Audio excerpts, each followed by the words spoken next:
listen! Here, master, what here? Good, speak to the mariners, for to it yelly, or we run ourselves aground. Bestir, bestir! Hi, my hearts! Jenny, my hearts! Yeah, take in the topsail! Tend to the master's whistle! Blow till thou burst thy wind, if room enough! Good boatswain, have care! Where's the master? Play the men! I pray now, keep below! Where is the master, boatswain? Do you not hear him? You mod our labour! Keep your cabins! You do assist the storm! Nay, good, be patient! When the sea is hence, but care these roarers for the name of king? To cabin, silence, trouble us not. Good, yet remember whom thou hast aboard. None that I love more than myself. You are the counsellor. If you can command these elements of silence and work the peace of the present, we will not hand the rope more. Use your authority. If you cannot give sanctuary so long, and make yourselves ready in your cabin for the mischance of the hour, if it so hap. Cheerly, good hearts, out of our way, I say. I've great comfort from this fellow. Methinks he hath no drowning mark upon him. His complexion is perfect gallows. Stand fast, good faith, to his hanging. Make the rope of his destiny our cable, for our own doth little advantage. If he be not born to be hanged, our case is miserable. Down with the topmast! Yeah, lower! Bring her to try with main course. A plague upon this howling! They're louder than the weather or our office. Again, what do you hear? Shall we give on, drown? Have you a mind to sink? A pox in your throat, you bullock, blasphemous, incurable dog! Work you then? Hang, you whoreson, insolent noisemaker! We are less afraid to be drowned than thou art. I warned him from drowning, though the ship were no stronger than a nutshell, and as leaky as an unstanched wench. Lay her a hold, set her 2 courses! Off to sea again, lay her off! Or lost to prayers, or lost! What, must our mouths be cold? The king and prince at prayers, let us assist them, for our case is as theirs. I am out of patience. We are merely cheated of our lives by drunkards. This white-chapped rascal, when thou mightst lie drowning the washing of 10 tides. He'll be hanged yet, though every drop of water sweat against it, and gapeth wide to glut him. Mercy on us! We split! Farewell, my wife and children! We split! Farewell, brother! We split! Let us sink with the king! Let's take leave of him! Now would I give 1,000 furlongs of sea for an acre of barren ground, long heath, brown furze, anything! The wills above be done, but I would fain die a dry death. If by your art, my dearest father, you have put the wild waters in this roar, allay them. The sky, it seems, would pour down stinking pitch, but that the sea, mounting to the welkin's cheek, dashes the fire out. Oh, I have suffered with those that I saw suffer. A brave vessel who had, no doubt, some noble creatures in her, dashed all to pieces. Oh, the cry did knock against my very heart. Poor souls! They perished. Had I been any god of power, I would have sunk the sea within the earth, or ere it should the good ship so have swallowed, and the freighting souls within her be collected. No more amazement. To your piteous heart, there is no harm done. Oh, woe the day, no harm. I have done nothing but in care of thee, my dear one, thee, my daughter, who art ignorant of what thou art, not knowing of whence I am, nor that I am more better than Prospero, master of a full poor cell, and thy no greater father. More to know, to never meddle with my thoughts. 'Tis time I should inform thee further. I pluck my magic staff from me. Lie there, my art. Wipe thou thine eyes, have comfort. The direful spectacle of the wreck which touch the very virtue of compassion in thee, I have with such provision in mine art, so simply ordered, that there is no soul, no, not so much petition as an hair, but to any creature in the vessel, which thou heardst cry, which thou sawest sing. Sit down, for thou must now know further. You have often begun to tell me what I am, but stopped, and left me to a bootless inquisition, concluding, stay, not yet. The hour is now come. The very minute bids thee ope thine ear. Obey and be attentive. Canst thou remember a time before we came unto this cell? I do not think thou canst, for then thou wast not out 3 years old. Certainly, sir, I can. By what? By any of a house or person? Of anything the image tell me that I've kept with thy remembrance? 'Tis far off, rather like a dream than an assurance that my remembrance wants. Had I not 4 or 5 women once that tended me? Thou hast, and more, Miranda. But how is it that this lives in thy mind? What seest thou else in the dark, backward, and abysmal time? If thou rememberest aught ere thou camest here, how thou camest here, thou mayst. But that I do not.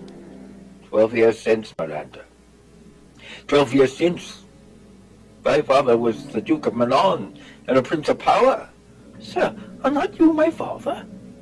Thy mother was a piece of virtue, and she said thou wast my daughter, and thy father was Duke of Milan, and his only heir, a princess, no worse issued.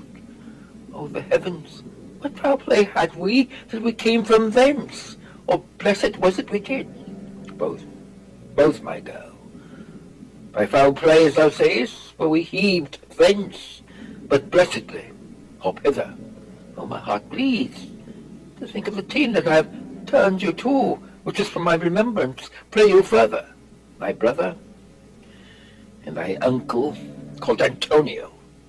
I pray thee mark me, that a brother should be so perfidious, he whom next thyself of all the world I loved, and to whom put the manage of my state, as to that time, through all the signories, was the first and Prospero, the prime duke, being so reputed in dignity, and for the liberal arts without a parallel.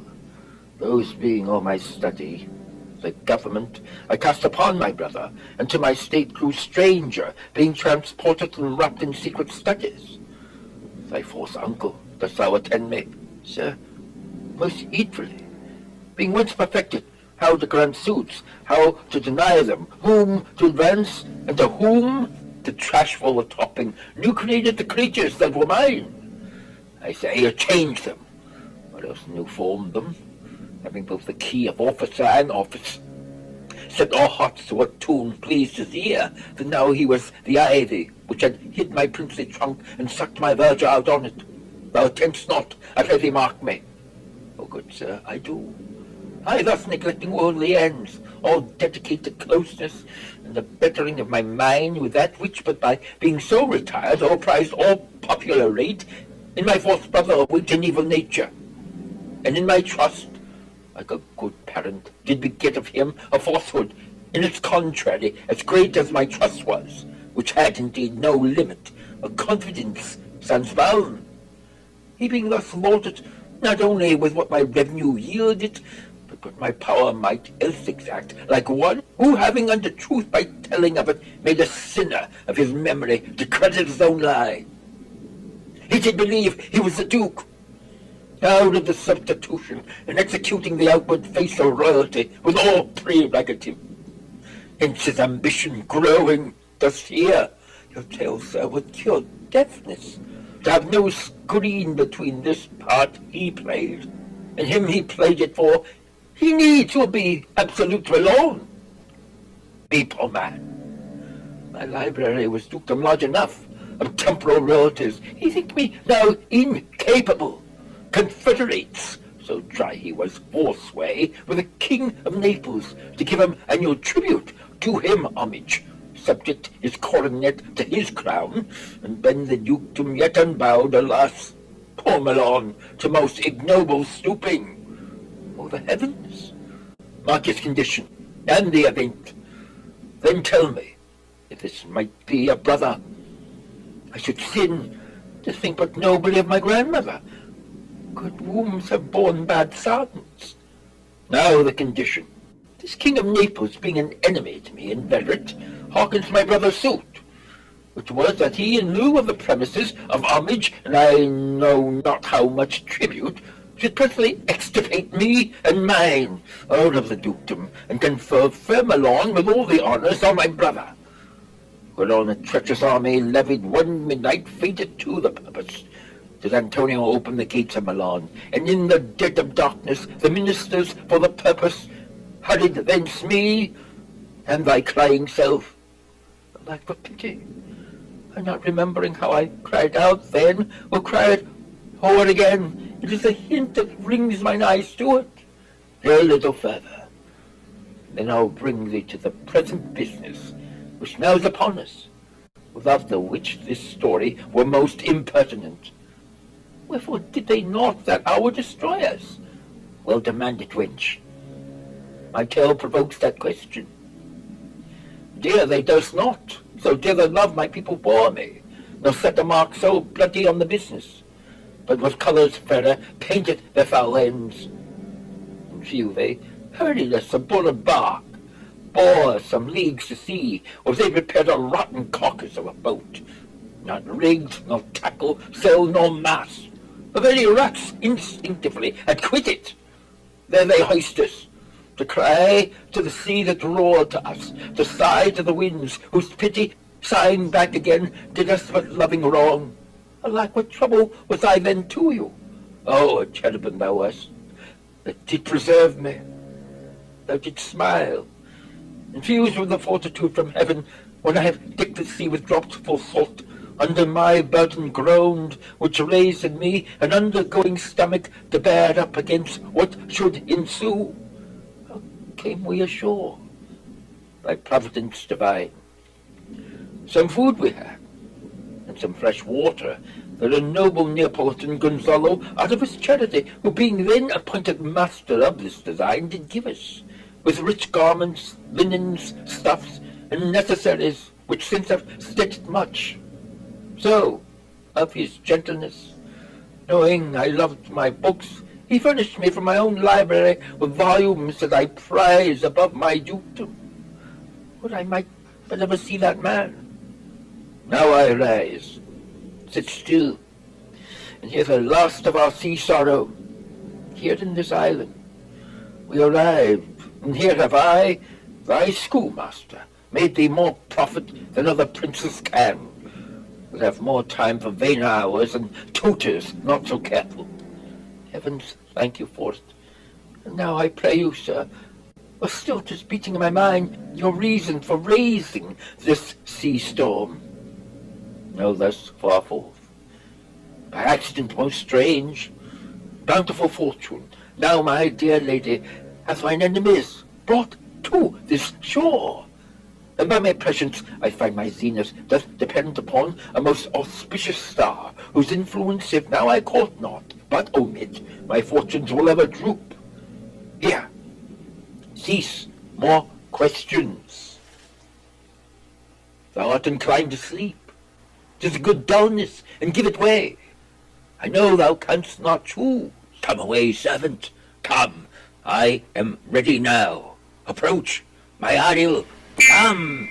Oh, hail, great master, grave sir, hail. I come to answer thy best pleasure, be it to fly, to swim, to dive into the fire, to ride on the curled clouds, to thy strong bidding. Task, Ariel, in all his quality. Hast thou, spirit, performed the points of tempest that I bade thee? To every article. I boarded the king's ship, now on the beak, now in the waist, the deck, in every cabin I flamed amazement. Sometimes I divide and burn in many places, on the topmast, the yards, and bowsprit. Would I flame distinctly, then meet and join? Jove's lightnings, the precursors of the dreadful thundercrafts, more momentary and sight outrunning were not. The fire and crack of sulphurous roaring, the most mighty Neptune seen to besiege, and make his bold waves tremble, yea, to his dread Triton shake. My brave spirit, who was so firm, so constant, that this coil would not infect his reason? Not a soul but felt the fever of the mad, and played some tricks of desperation. Or but mariners plunged in the foaming brine, and quit the vessel. Then all the fire with me. The king's son, Ferdinand, with hair upstaring, then like reeds, not hair, was the first man that leaped, cried, "Hell is empty, and all the devils are here." Why, that's my spirit. But was not this nigh shore, close by my master? But are they all safe? Not a hair perished. On their sustaining garments, not a blemish, but fresher than before. And as thou badst me, in troops I have dispersed them about the isle. The king's son have I landed by himself, whom I left cooling of the air with sighs in an odd angle of the isle, and sitting his arms in this sad knot. Of the king's ship, the mariners, say, how hast thou disposed in all the rest of the fleet? Safely in harbour is the king's ship, in the deep nook, where once thou call'st me up at midnight to fetch dew from the still vexed Bermoothes. There she's hid. The mariners are under hatches stowed, whom with a charm joined to the suffered labour I have left asleep. And for the rest of the fleet which I disperse, they all have met again, and are upon the Mediterranean float, bound sadly home for Naples, supposing that they saw the king's ship wrecked, and his great person perish. Are you? Thy charge exactly is performed. But there's more work. What is the time of the day? Past the mid-season. At least 2 glasses. The time took 6, and now must by us both be spent most preciously. Is there more toil? Since thou dost give me pains, let me remember thee what thou hast promised, which is not yet performed thee. How now, Moody, what is it thou canst demand? My liberty. Before the time be out, no more. I pray thee remember. I have done thee worthy service, told thee no lies, made no mistakings, served without grudge or grumblings. Thou didst promise to bait me a full year. Dost thou forget from what the torment I did free thee? No, thou dost, and think'st it much to tread the ooze of the thought deep, to run upon the sharp wind of the north, to do me business in the veins of the earth, when it is baked with thoughts. I do not, sir, thou liest, malignant thing. Hast thou forgot the foul witch Sycorax, who with age and envy was grown into a hoop? Hast thou forgot her? No, sir, thou hast. Where was she born? Speak, tell me. Sir, in Algiers. Oh, was she so? I must once a month recount what thou hast been, which thou forgets. This damned witch Sycorax, for mischiefs manifold and sorceries terrible, to enter human hearing from Algiers, thou knowest, was banished. For one thing she did, they would not take her life. Is not this true? Aye, sir. This blear-eyed hag was hither brought with child, and here was left by the sailors. Thou, my slave, as thou reportst thyself, was then her servant. And for thou was a spirit too delicate to act her earthy and abhorred commands, refusing her grand hests, she did confine thee by help of her more potent ministers, and in her most unmistakable rage, into a cloven pine, within which rift imprisoned thou didst painfully remain a dozen years, within which space she died, and left thee there, where thou didst vent thy groans as fast as mill wheels strike. Then was this island, save for the son that she did litter here, a freckled whelp, hag-born, not honoured with a human shape, yes, Caliban her son, thing I say so, he that Caliban, whom now I keep in service. Thou best knowest what torment I did find thee in. Thy groans did make wolves howl, and penetrate the breasts of ever-angry bears. It was a torment that lay upon the damned, which Sycorax could not again undo.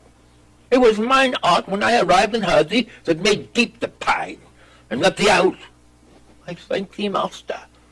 If thou murmurest, I will rend an oak and peg thee in his knotty entrails, till thou hast howled away 12 winters. Pardon, master. I will be correspondent to command, and do my spiriting gently. Do so. And after 2 days, I will discharge thee. That's my noble master. What shall I do? Say, what? What shall I do? Go. Make thyself like to a nymph of the sea, be subject to no sight but mine, invisible to every eyeball else. Go, take this shape, and hither come in it. Hence, with diligence. Awake, dear heart, awake. Thou hast slept well. Awake. Come on. will visit Caliban, my slave, who never yields us kind answer. 'Tis a villain, sir, I do not love to look on, but as 'tis, we cannot miss him. He does make our fire, fetch in our wood, and serves in offices that profit us. What ho, slave, Caliban! Thou earth, thou, speak! There's wood enough within. Come forth, I say. There's other business for thee. Come forth, thou tortoise. When? Thou poisonous slave, got by the devil himself upon thy wicked dam, come forth. As wicked do there my mother brushed with raven's feather from unwholesome fen. Drop on your both. The southwest blow on ye, and blister you all over. For this, be sure, tonight thou shalt have cramps, size stitches that shall pen thy breath up. Urchins shall for that thus of night that they work or exercise on thee. Thou shalt be pinched as thick as honeycombs, each pinch more stinging than bees that made them. I must eat my dinner. This island's mine. My cigarette's my mother, which thou takes from me. When thou camest first, thou strokest me and madest much of me. Wouldst give me water with berries in it, and teach me how to name the bigger light and how the less, that burn by day and night. And then I love thee, and showed thee all the qualities of the isle, the fresh springs, brine pits, barren place, and fertile. Cursed be I that did so. All the charms of cichlids, toads, beetles, bats, light on you. For I am all the subjects that you have, which first was mine own king, and here you stay me in this hard rock, whilst you do keep me from the rest of the island. Thou most lying slave, whom stripes may move, not kindness. I've used thee, filth as thou art, with human care, and lodged thee in mine own cell, till thou didst seek to violate the honour of my child. Oh, would it had been done? Thou didst prevent me. I had peopled else this isle with Calibans, abhorrent slave, which any pent of goodness will not take, being capable of all ill. I pitied thee, took pains to make thee speak, taught thee each hour one thing or other. When thou didst not, savage, know thine own meaning, or wouldst gabble like a thing most brutish, I endowed thy purposes with words that made them known. But thy vile race, though thou didst learn, had that in it which good natures could not abide to be with. Therefore thou wast deservedly confined into this rock, which hadst deserved more than a prison. You taught me language, and my profit on it is, I know how to curse. The red plague rid you for learning me your language. Hagseed hence. Fetch us and fuel, and be quick. Thou wert best answer other business. Shrugg'st thou malice? If thou neglectst or dost unwillingly what I command, I'll rack thee with old cramps, fill all thy bones with aches, make thee roar that beasts shall tremble at thy din. No, pray thee, I must obey. His art is of such power, it would control my own dam's tempest, and make a vassal of him. So, slave, hence.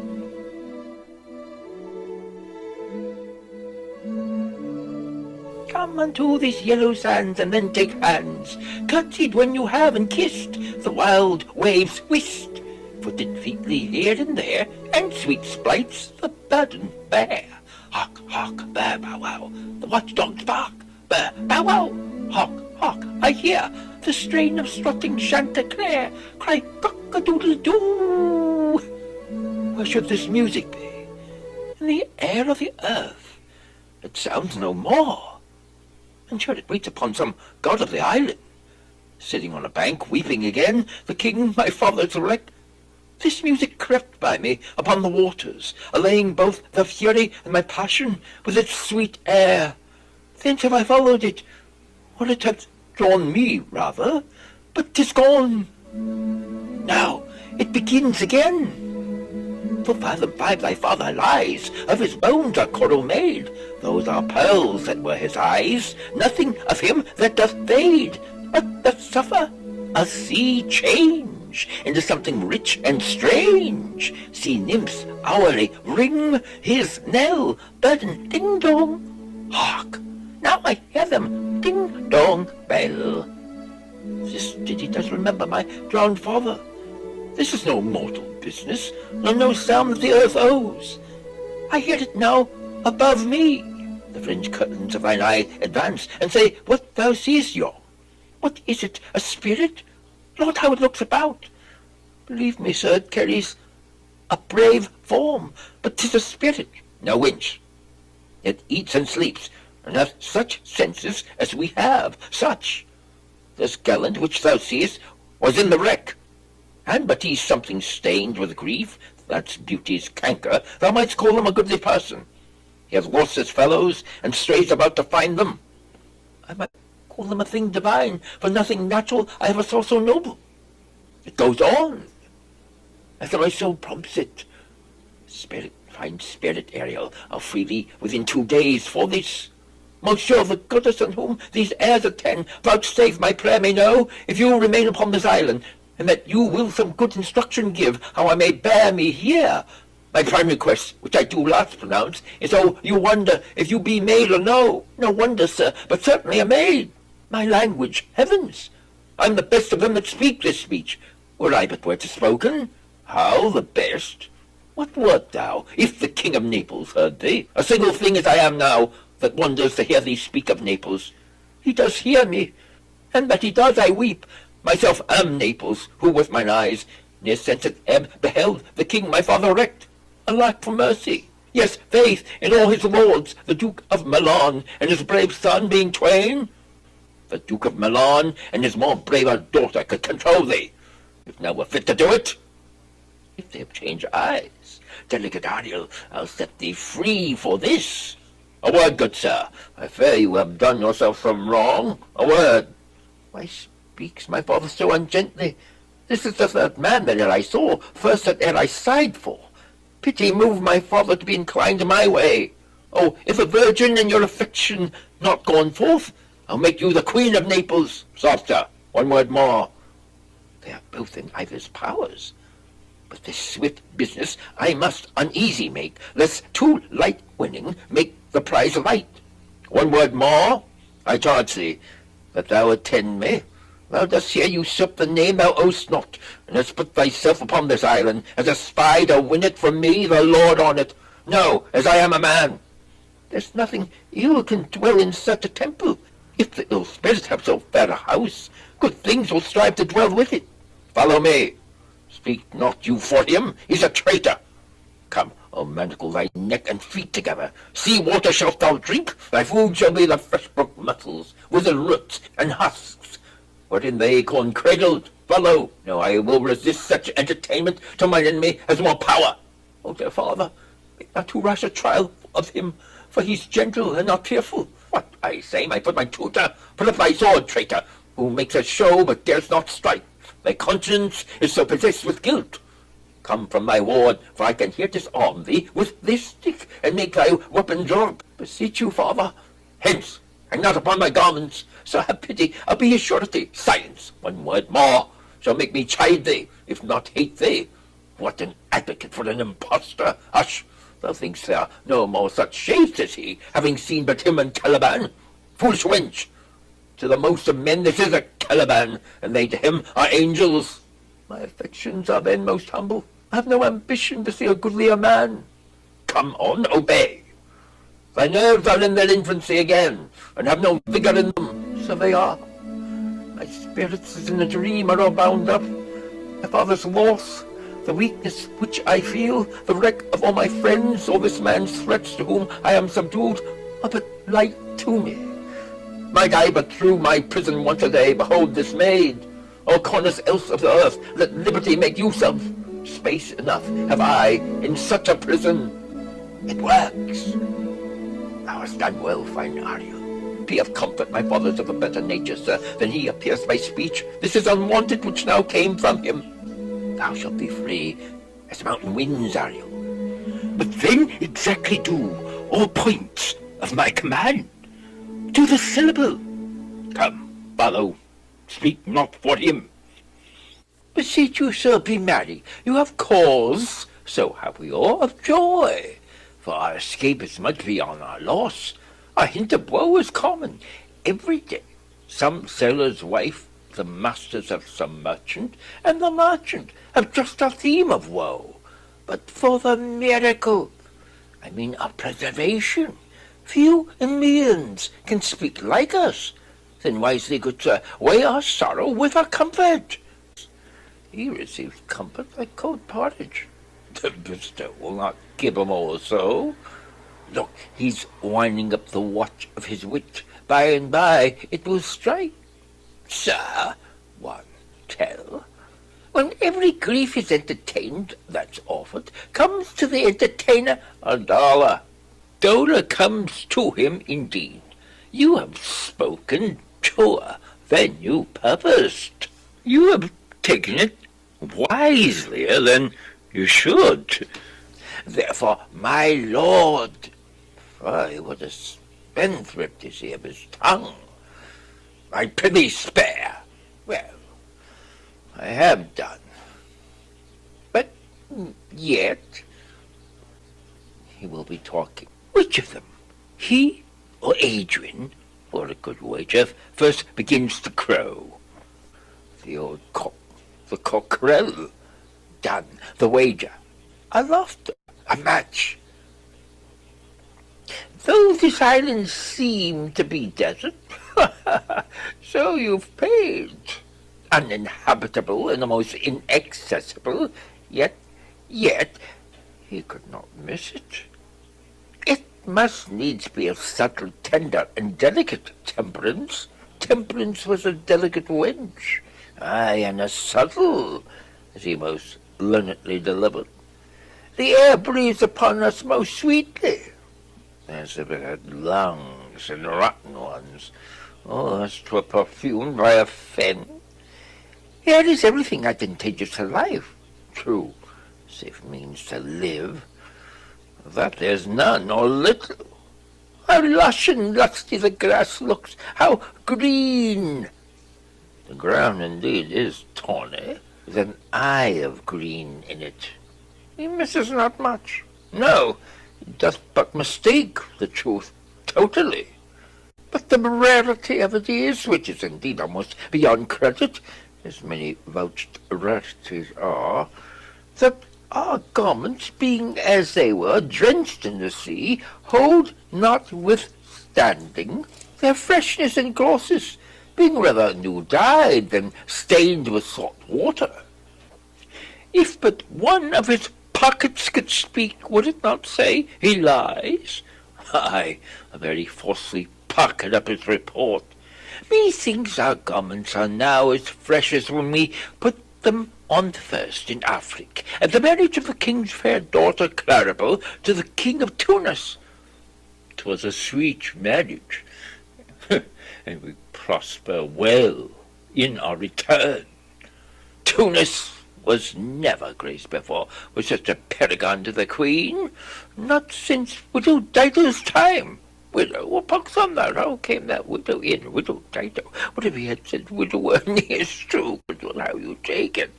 Widow Dido, said you. You make me study of that. She was of Carthage, not of Tunis. This Tunis, sir, was Carthage. Carthage? I assure you, Carthage. His word is more than the miraculous harp. He hath raised the war, and houses too. What impossible matter will he make easy next? I think he will carry this island home in his pocket and give it his son for an apple, and sowing the kernels of it in the sea, bring forth more islands. Aye, why, in good time. Sir, we were talking that our garments seem now as fresh as when we were first at Tunis, at the marriage of your daughter, who is now queen.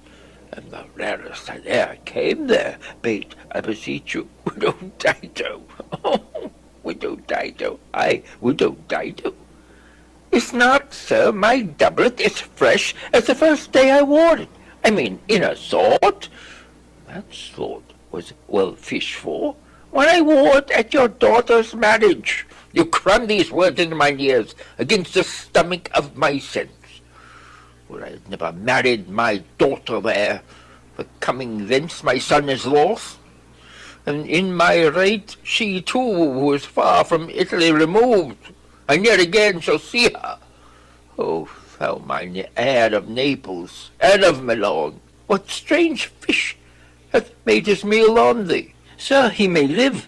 I saw him beat the surges under him, and ride upon their backs. He trod the water, whose enmity he flung aside, and breasted the surge most swollen that met him. His bowed head above the contentious waves he kept, and oared himself with his good arms in lusty stroke to the shore, that all his wave-worn bases bowed, as stooping to relieve him. I not doubt he came alive to land. No, he's gone. Sir, you may thank yourself for this great loss. Thou would not bless our Europe with your daughter, but rather lose her to an African. Were she at least as banished from your eye, who has cause to wet the grief on it? Pity peace. You were kneeled to and importuned otherwise by all of us, and the fair soul herself weighed between lothness and obedience, at which end of the beam she'd bow. We have lost your son, I fear, forever. Milan and Naples have more widows in them of this business making than we bring men to comfort them. The fault's your own. So is the dearest of the loss. My Lord Sebastian, the truth you speak doth lack some gentleness and time to speak it in. You rub the sore when you should bring the plaster. Very well, and most originally. It is foul weather in this all, good sir, when you are cloudy. Foul weather, very foul. Had I a plantation of this isle, my lord, he soured with some nettle seed, or docks or mallows, and were king of it, what would I do? Escape being drunk for want of wine. In the Commonwealth I would by contraries execute all things. For no kind of traffic would I admit, no name of magistrate, letters should not be known, no use of service, of riches or of poverty, no contracts, successions, bound of land, tilth, vineyard, none. No use of metal, corn, or wine, or oil, no occupation, or men idle, all, and women too, but innocent and pure. No sovereignty, and yet he was the king on it. The latter end of his commonwealth forgets the beginning. All things in common nature should produce without sweat or endeavour. Treason, felony, sword, pike, knife, gun, or need of any engine would I not have. But nature should bring forth of its own kind all poison, all abundance to feed my innocent people. No marrying amongst his subjects, none, man, all idle, whores and knaves. I would with such perfection govern, sir, to excel the golden age. Save his majesty. Long live Gonzalo. And do you mark me, sir? Prithee no more. Thou dost talk nothing to me. I do well believe your highness, and did it to minister occasion to these gentlemen, who are of such sensible and nimble lungs that they always used to laugh at nothing. 'Twas you we laughed at, who in this kind of merry fooling am nothing to you. So you may continue and laugh at nothing still. What a blow was I given, and it had not fallen flat long. You are gentlemen of brave metal. You would lift the moon out of the sphere if she would continue in it 5 weeks without changing. We would so, and then go a bat-fowling. Nay, good my lord, be not angry. No, I warn you, I would not adventure my discretion so weakly. Will you laugh me asleep? For I am very heavy. Go sleep and hear us. What? Or so soon asleep? I wish mine eyes would with themselves shut up my thoughts. I find they are inclined to do so. Please you, sir, do not omit the heavy offer of it. It seldom visits sorrow. When it doth, it is a comforter. We too, my lord, will guard your person while you take your rest and watch your safety. Thank you. Wondrous heavy. What a strange drowsiness possesses them. It is the quality of the climate. Why doth it not then our eyelids sink? They fell together, all as by consent. They dropped as by a thunderstroke. What might, worthy Sebastian, or what might? No more. and yet methinks I see it in thy face, what thou shouldst be. The occasion speaks thee, and my strong imagination sees a crown dropping upon thy head. What, art thou waking? Do you not hear me speak? I do, and surely it is a sleepy language, and thou speaks out of thy sleep. What is it thou didst say? This is a strange repose, to be asleep with eyes wide open, standing, speaking, moving, and yet so fast asleep. Noble Sebastian, winkst thou lest thy fortune sleep? Die, rather, whilst thou art waking? Thou dost snore distinctly. There's meaning in thy snores. I'm more serious than my custom. You must be so too, if heed me, which to do troubles thee o'er. Well, I am standing water. I'll teach thee how to flow. Do so. To ebb. Hereditary sloth instructs me. Oh, if you but knew how you the purpose cherish, thus you mock it, how in stripping it you more invest it. Ebbing men indeed most often do so near the bottom run, by their own fear or sloth. Prithee say on. The setting of thine eye and cheek proclaim a matter from thee, and a birth, indeed, which throws thee much to yield. Thus, sir, although this lord of weak remembrance, this, who shall be of as little memory when he is earthed, hath he almost persuaded, for he is a spirit of persuasion only, the king, his son's alive. 'Tis as impossible that he's undrowned as he that sleeps here swims. I have no hope that he's undrowned. Oh, out of that no hope? What great hope have you? No hope? That way is another way so high a hope that even ambition cannot pierce a wink beyond, but doubts discovery there. Will you grant with me that Ferdinand is drowned? He's gone. Then tell me, who is the next heir of Naples? Claribel. She that is Queen of Tunis, she that dwells 10 leagues beyond man's life, she that from Naples can have no note, unless the sun were post, the man in the moon's too slow, till newborn be rough and razorable, she from whom we were all sea-swallowed, though some cast chins again, and by that destined to perform an act, whereof what's past is prologue, what to come, in yours and my discharge. What stuff is this? How say you? 'Tis true my brother's daughter's Queen of Tunis, so is she heir of Naples, twixt which regions there is some space, a space whose every cupid seems to cry out, how shall that Claribel measure us back to Naples? Keep in Tunis, and let Sebastian wake. Say, this were a death that now hath seized them. Why, they were no worse than now they are. There be that can rule Naples, as well as he that sleeps. Lords that can prate as amply and unnecessarily as this Gonzalo. I myself could make a trough of as deep chat. Oh, that you bore the mind that I do. What a sleep will this for your advancement? Do you understand me? Methinks I do.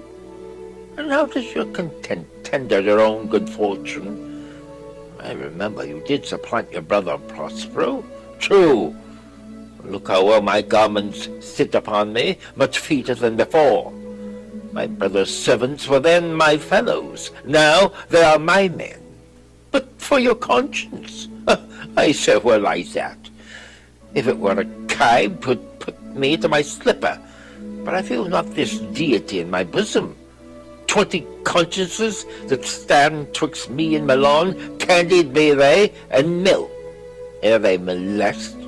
Here lies your brother, no better than the earth he lies upon, if he were that which now he's like, whom I, with this obedient steel, 3 inches of it can lay to bed forever. Whilst you doing thus to the perpetual wink for eye might put this ancient morsel, this Sir Prudence, who should not upbraid a course. For all the rest, they'll take suggestion as a cat laps milk. They'll tell the clock to any business that we say befits the hour. Thy case, dear friend, shall be my precedent. As thou gotst Milan, now come by Naples. Draw thy sword. One stroke shall free thee from the tribute which thou payest, and I the king shall love thee. Draw together, and when I rear my hand, do you the like to follow Don Gonzalo. My master through his art foresees the danger that these his friends are in, and sends me forth, or else his project dies, to keep the living. While you here do snoring lie, open-eyed can spare to see, it's time to take. If of life you keep a care, shake off slumber and beware. Awake, awake! Now, good angels, preserve the king. Why, how now, awake? Why are you drawn? Wherefore this ghastly looking? What's the matter? Whilst we stood here securing your repose, even now, we heard a hollow burst of bellowing, like bulls, or rather lions. Did it not wake you? It struck mine ear most terribly. I heard nothing. Oh, 'twas the din to fright a monster's ear to make an earthquake. Sure it was the roar of a whole herd of lions. Heard you this, Gonzalo? Upon mine honor, sir, I heard a humming, and that a strange one too, which did awake me. I shaked you, sir, and cried. As mine eyes opened, I saw their weapons drawn. There was a noise, that's verity.